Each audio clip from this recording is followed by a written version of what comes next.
Radio Rahim here.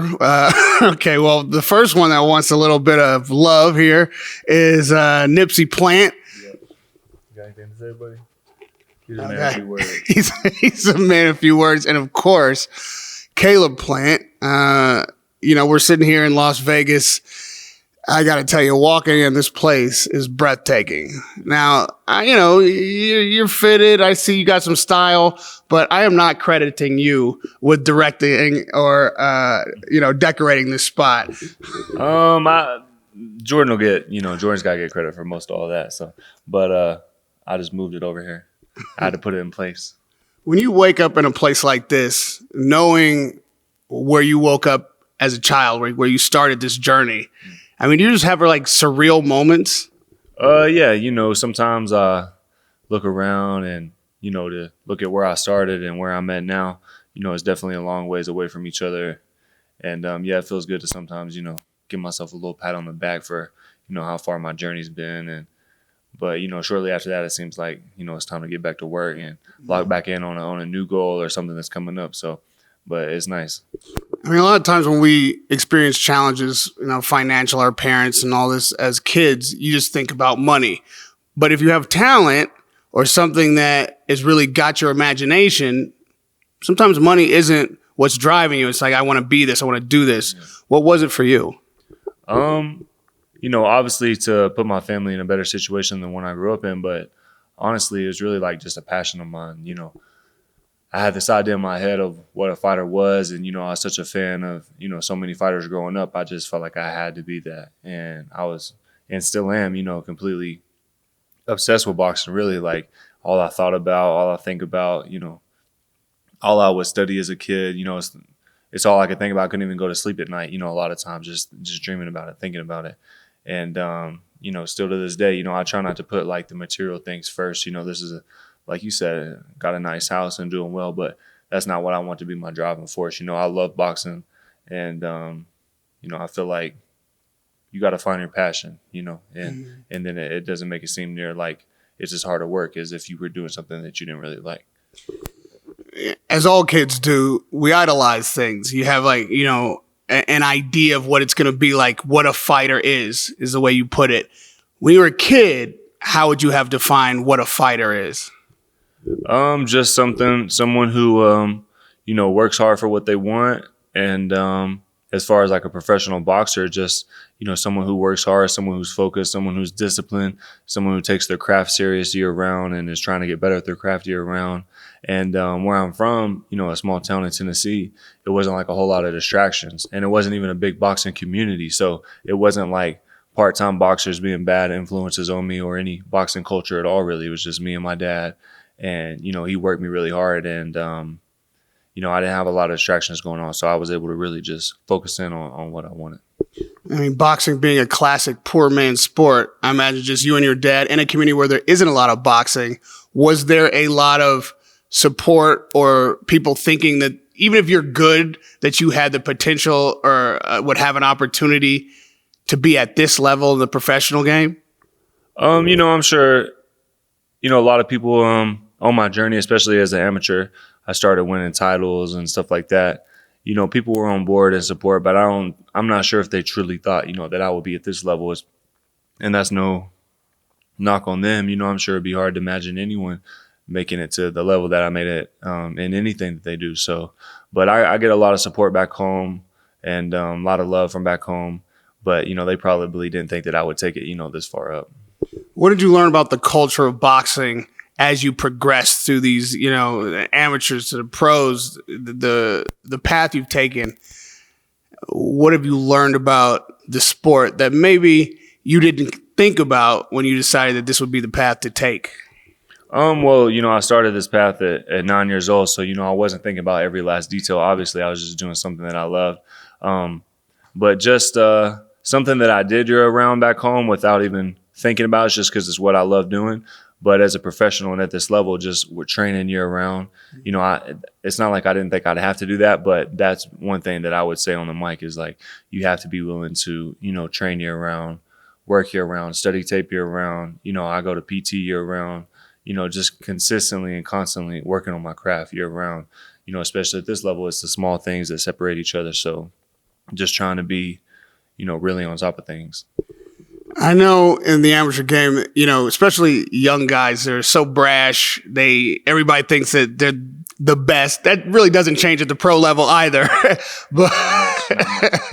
But it can also be kind of cliquish. It can also be like, I see groups of fighters that maybe went to the Olympics together or went to these particular tournaments from this place. Did you have like a class, if you will, a group of fighters that you consider that you came up with? I have a group of, people. It's a small group of boxers that, I stay in touch with and contact with. But as an amateur, I didn't have much of like a group or a clique that I ran with. I had a lot of time to myself. And, at first, you come into boxing, me being me and where I'm from, you might have a little bit of looked at as like an outsider a little bit, So that gave me a lot of time to myself and really no distractions. And, now I'm in a position where I like to keep it that way. Like I don't, hang out with a whole lot of people or run around with a bunch of, a big crew or anything like that. But I do have a handful of guys I still stay in contact with and, have been real cool with me since we started. You mentioned that you do like to keep to yourself a bit isolated even.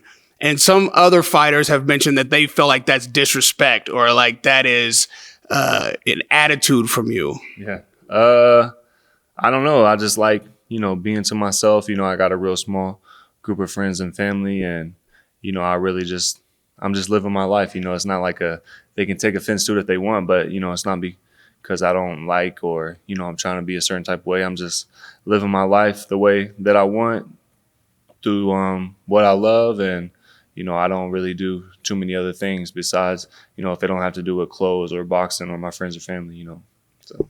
It feels like your relationship with other boxers, it gets personal. Now, I know when there's a fight on the line, people are going to talk their stuff and they're going to get up for the fight.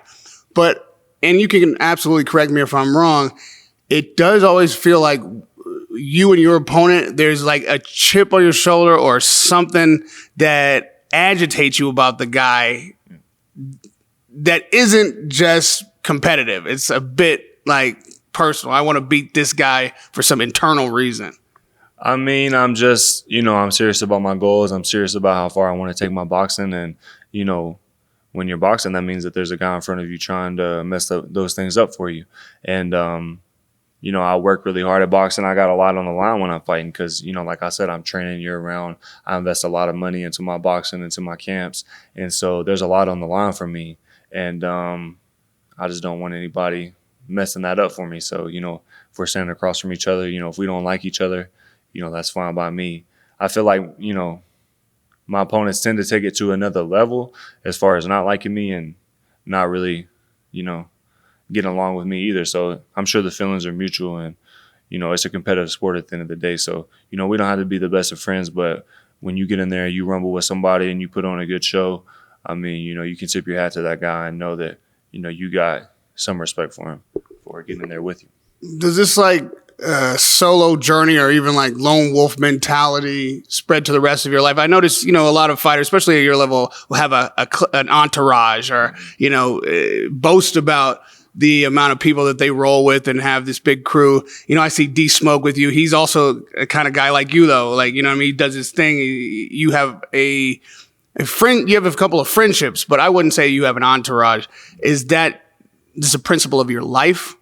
I mean, I'm not, as many friends as I make, throughout my life, that's as many friends as I make. But, if I want to have friends in my life, I want them to be good friends and good people and, probably like-minded on their own journey trying to accomplish things. So I'm not the type of person to, force relationships or, stuff like that. I feel like things like that work better off if it happens naturally. So, but I do like to, tend to keep to myself and, that way you don't have a lot of noise going on. I feel like the most important voice is the one in your head. So, once you start getting a lot of people around you and, drowning out your own voice in your head, that's how mistakes can happen. That's how you can get off track. And, that's not something I really want to do. So, I mean, I do believe, not that I created this concept, but I believe that the first fight that every boxer or competitor in life has to overcome is with themselves. Like your primary opponent is always you. You talk about that voice in your head not being drowned out. What is your voice saying to you when that moment gets tough, when, you got to dig down deep, what we've all seen you do in those moments. What's the conversation? I'm a highly competitive person. And so just the willingness to want to win, it doesn't have to be for the material things, just the honor and the glory, just to be able to, write my name in the history books and put it there, and in a way that, fingers crossed it can stay there for a long time, if not forever. And that's important to me, to go out into the world and become who I say I am and who I think I am, and be willing to put that on the line against other top fighters in the world. I don't want to just be able to walking around and saying how great I am and how good I am if I haven't really put that to the test. And, deep down, we all know if we're really putting that to the test, if we are who we say we are. When it comes to boxing, that means you gotta fight the best. And in those tough moments, that's really what shines through the most, just the competitiveness and the willingness to want to win. Is there an internal struggle, or the way I like to put it, your own opponent, that something about yourself that you have to overcome, something that it doesn't have anything to do with the guy across the ring, but that Caleb Plant has to best about Caleb Plant? Just, and you mean by that, just like what, maybe you can reframe that one more time. Internally, we all have an opponent, right? Yeah. There are things about ourselves that we have to overcome, challenges that sometimes can last a lifetime. Yeah. I know to be my best self, I have to get over this. Yeah. I know that I am constantly, kind of setting myself back or creating barriers because of this about me. Yeah, yeah. Is there something like that about you that you overcome on a regular basis? Just, because I am able to keep a good team around me and good influences around me. And, I was raised in a way that, that discipline is instilled in me, because it's always in the forefront of my mind. I feel like it becomes easier for me to do the things that I'm supposed to do and be on the right track, because my goals and everything that I want, those things are always in the forefront of my mind. They never get too far back. And so I'm able to stay focused on those things and, continue to work on myself so I can become who I want to become. And, I'm not just doing that for me now. I have a daughter, Charlie, and, obviously kids want to make us want to be the best version of ourselves as well. And so, I got people who are counting on me, independent on me. So I really, like I said, I try to keep those things in the forefront of my mind and make sure I'm becoming better and working on the things I need to. Why Charlie? Well, you were kind of speaking to things that we may deal with internally that we're not able to get over, or, sometimes they get the best of us. But when you have, children who are looking up to you, a wife who's looking to you for the right answers, or children looking to you for the right answers, sometimes that can, help be that thing that pushes you over the edge to finally do those things that you need to do to become a better person, or to become, a better spouse, a better father, a better, employee, or whatever it may be. So kids can be a huge motivation. I see Jordan ringside at all your fights. You call her JP. The relationship that you guys have is so infectious. Like, just be around you guys, you can feel the love, you can see the partnership, you can see the real positive energy and joy. Friendship is a great word. How much has that relationship changed you from like the man you were before this relationship? It's changed me a lot. Jordan, she's a great influence on me. And she's a great influence on anyone she comes in contact with, really. And I think it's just important to have those types of people. But Jordan specifically, she's just, one thing a lot of people lack in life is initiative. And whether it's for their own dreams or just to get their own things done that they need to get done. And, anyone who knows Jordan, like, she's got more initiative than anyone. She'll be up at 6 a.m., working out, working on our businesses, working with our rental properties, working with our stocks, working on her own clothing line that she has, just, all types of stuff. And she's got enough initiative to help you accomplish your own goals. She's calling her own friends, her own family, making sure that they're on top of the things that they said that they wanted to do. And, when you got people like that in your life, it, can tend to rub off on you and, make you want to act and walk in that same way too. So, Jordan is definitely a great teammate and a great friend. I'm blessed to have someone like that for sure. I've seen her out of her chair, for knockdowns and like screaming in the middle of the round. She's in there with you. How difficult is it to have someone that loves you, that you love that much, almost in arm's reach while you're in the throes of war? I like it. Jordan, she's been someone who's always supported my boxing career and, always been in the gym with me, always been, running on the track with me. She's a former, collegiate D1 100-meter hurdler. So, she'll run on the track with me and be at the gym, be at all my sparring. So it's not really like we look at it more from like a technical standpoint. It's a sport and certain things happen. And she's a student of the game as well. So she knows when you're in there rumbling with the best, sometimes you might take a good shot, but that's just part of boxing. And so she knows what boxing is about. And, it makes it to where she's not really nervous or anything like that to watch me fight or anything. So it's easy for me too. And she's also able to relate to the competitive nature of a person like you that can even get to this level of any sport, much less boxing. So when those tough nights come that don't go your way, what is that conversation like? Well, Jordan, puts a lot of work into camp. She's basically like camp manager. She's the one flying in all the sparring partners, putting them in their Airbnb, typing up all the contracts and NDAs. And, she puts her heart and soul into this too, and so on nights that we come up short, it's obviously disappointing for her because, she's put a lot into it as well. And then, us being friends, me being her husband, all the love she has for me, it obviously makes it difficult too. So, but she understands the sport and her knowing what it's like to be an athlete at a high level, knowing sometimes, you come up short when you're going against the best and, you just got to regroup and, analyze what you could have done better and get back to the drawing board and just, keep working, keep going.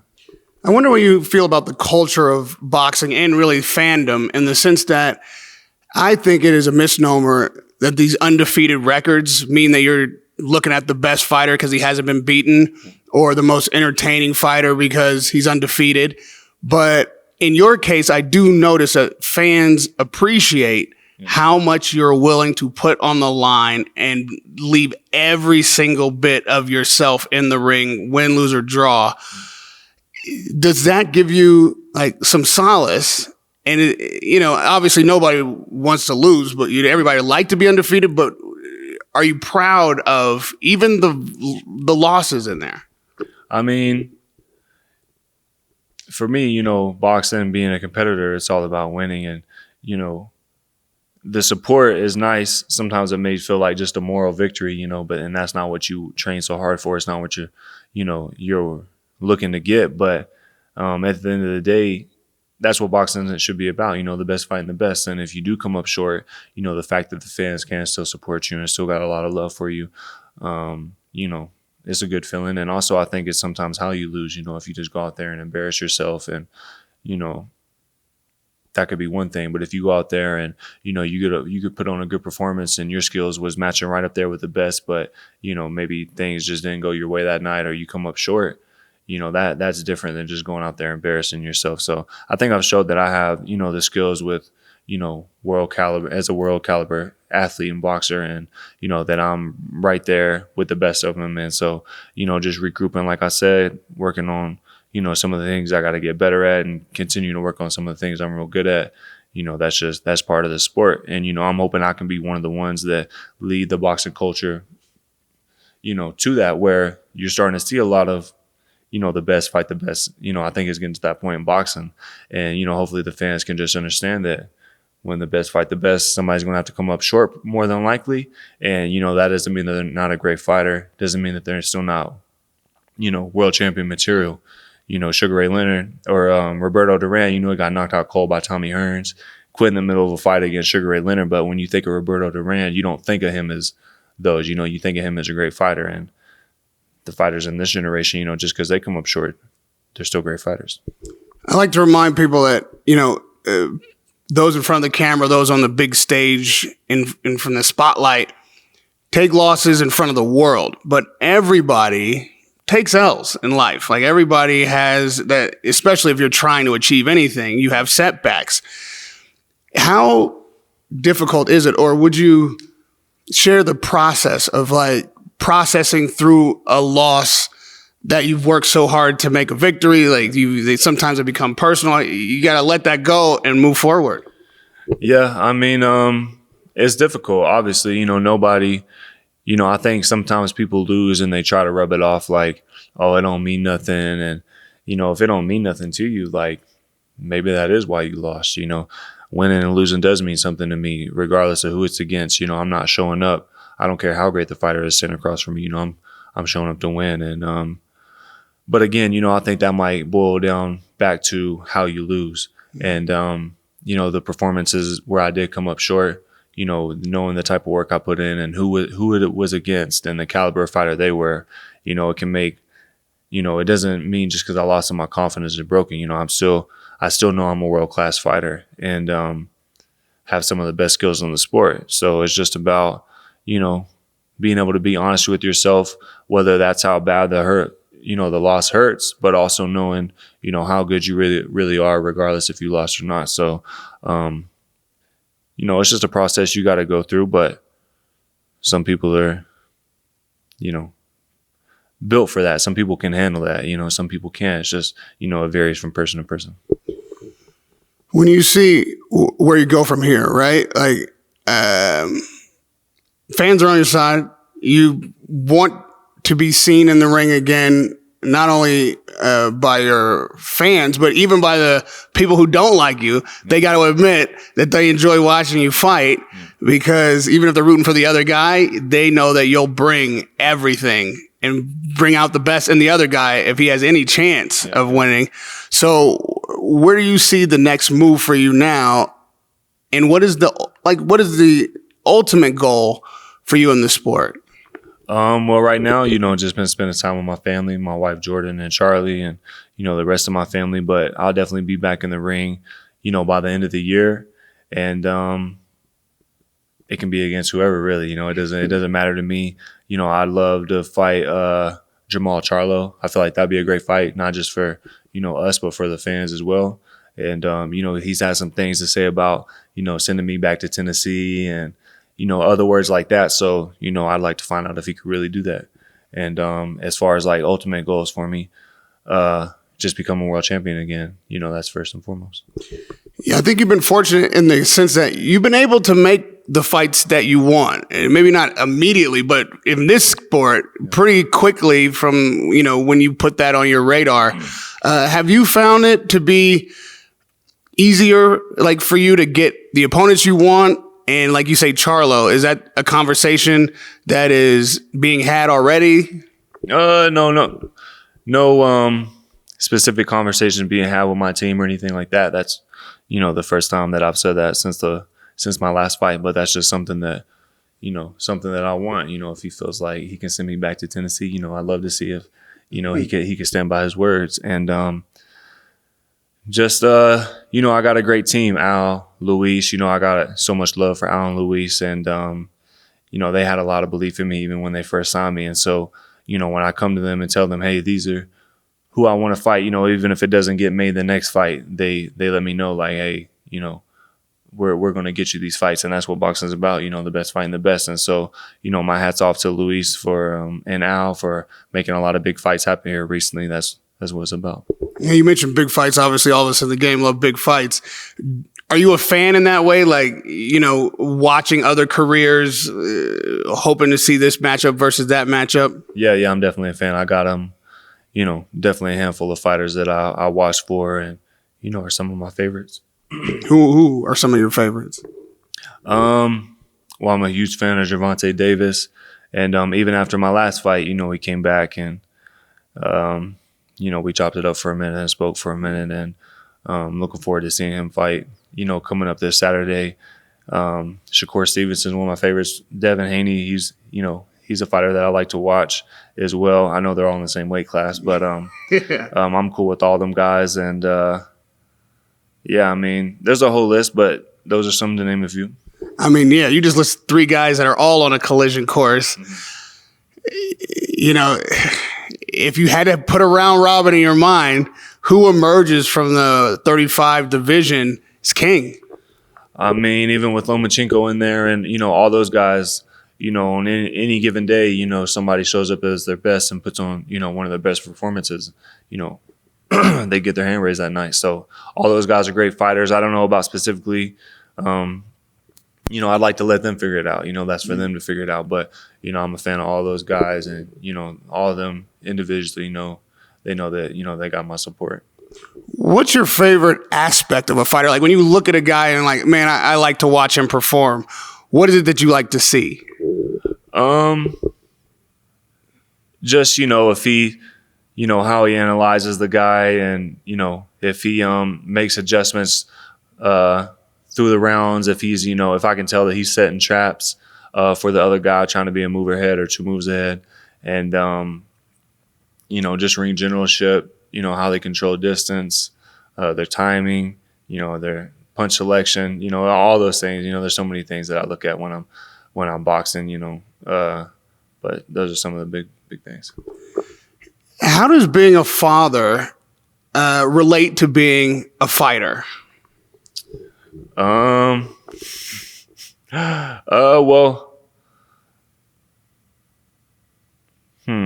That's a good question. Wasn't expecting that one. How does a father? Doing the things today that, will make tomorrow better. During training, you got to make the right decision and do the right thing today. And, you reap the benefits of that tomorrow. And, sometimes being a father, all the things that we do for our children, they don't always blossom like right away. Sometimes you put a lot of work in and, if you only have a 5-month-old or 7-month-old, you may not be getting a lot in return as far as what they can tell you or how much they love you. You know what I'm saying? And, sometimes, but you still got to be doing that because one day, down the road, they're going to recognize that. So the things we do today, making tomorrow better probably. Well, your daughter has 2 high-performance, high-level competitive athletes that have been successful. Do you see an athlete in her? Is that even a direction you would steer her in? Yeah, I could definitely see me and Jordan, putting her in athletics, putting her in sports when she's young. But, if she does that and that's something that she winds up not being a huge fan of and there's something over here that, she's really passionate about and really wants to do, regardless of what Charlie wants to do in her life, I'm going to be there to push her, but support her. I mean, obviously you had a relationship with your father that was very close, but coming up in the kind of conditions that you did, I'm sure there were things that you would have liked to have that you didn't have and lessons you had to learn earlier than a kid should. Yeah. What do you impart to Charlie that, on the one hand, there'll be certain things she won't have to deal with, but life lessons that you learn from having to overcome those hurdles that also may not be as readily available to her? Yeah, I mean, obviously she'll grow up a lot different than I did, but just, not being too concerned with buying her all the things that I didn't have, but, teaching her some of the things that I wasn't always taught right away or things that I had to learn, on the fly or moving up. And, yeah, we'll see, got to take it day by day. There's no rule book that comes with, being a parent. So just got to, learn as you go and keep putting your best foot forward. And lastly, all those kids in that same small town in Nashville or Tennessee, I should say, where you come from. Now, obviously, your daughter will see you when she starts to mature as a public person in the spotlight. What is it that you would impart, not just to Charlie, but to that next generation of kids who came from where you came from, who have aspirations like you had, who don't know how to necessarily get there or what it's like? What would I tell them? Yeah. Just pick out what you want to be and then, look at who is the best in those, fields of work. And then, just go, YouTube University, you could go over and, study all those people and what they do and how they did it and how they got where they were. And, the steps that they had to take, and there's a lot of YouTube videos on a lot of people where they're breaking down, a lot of things they had to go through to get where they are. And so, just studying the people that you want to be like one day. And whenever this career is done and they start to talk about historically what Caleb Plant brought to this space, what would you like your legacy to be? Just somebody who had, world-class skills, amazing skills, a great ring IQ, somebody who was a really hard worker, one of the best of this generation who wasn't scared to rumble with anybody. I get asked about you even when people are interviewing me a lot, and people have this image of you as being like a hard ass, kind of a gritty guy, and not much emotion visible unless it's, anger. But I see another side, like a gentle side, like a real nice guy. I could say I think that we're friends, and I've seen like a real positive, gentle, kind guy that other people don't get a chance to see because they only see you in this one space. Yeah. Is that okay with you, or would you like for people to know kind of the full Caleb Plant, like the complete guy that I see? Yeah, I mean, I think people are starting to a little bit. It's taken a long time, and when it comes to boxing, that's not something I'm willing to play about. And so, a lot of times when people see me, I got my game face on, but people who know me, outside of boxing know I'm might be a little more quiet. And so that can come off as, whatever people want to interpret that as. But I'm just going to keep being myself and doing my thing. And, if people catch up, and then that's great. But, I'm not going to go out of my way to, be someone I'm not. I'm just going to keep being myself. And some people like that. Some people, it won't be their cup of tea, but.